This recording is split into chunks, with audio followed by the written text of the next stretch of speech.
నమస్తే అండి అందరికీ. Welcome back to trade with me. Morning మన సెన్సెక్స్లో మన వాళ్ళకి 2 ట్రేడ్స్ అవ్వడం అయితే జరిగింది. ఒకటైతే 60 పాయింట్స్ ట్రేడ్ బుక్ చేసుకోమని చెప్పాం. దాని తర్వాత 400 పాయింట్స్ ఇచ్చింది.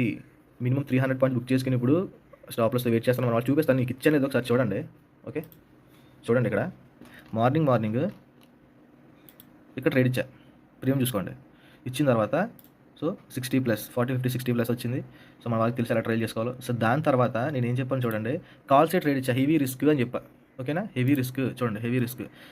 సో ట్రిగ్గర్ అవ్వలేదు, మళ్ళీ ఇచ్చా. మళ్ళీ ఇచ్చి ఒక్క స్పైక్ పడితే డిహైన్ దాటేస్తుందని చెప్పా. ఓకేనా, చూడండి ఒకసారి. రిస్కీ ట్రేడ్ ఎవరైతే మీరు కూడా అదే వ్యూ ఉన్నారు వాళ్ళు కూడా ఒకవేళ కనుక ఒక స్వింగ్ కనుక బ్రేక్ అయిందంటే డే హై వరకు వెళ్ళిపోతుంది మార్కెట్. ఓకే, వెళ్ళింది మంచిగా. డే హై అంటే ఇక్కడ డే హై అండి ఇండెక్స్లో. సో మంచిగా 400 పాయింట్స్ ర్యాలీ జరిగింది. 400 పాయింట్స్ ర్యాలీ జరిగింది. సో మీరు కూడా నేర్చుకుని ట్రేడ్ చేయాలనుకున్న నెంబర్ అయితే మెన్షన్ చేస్తాను, మెసేజ్ చేయండి. Thank you. Trade with me. Bye.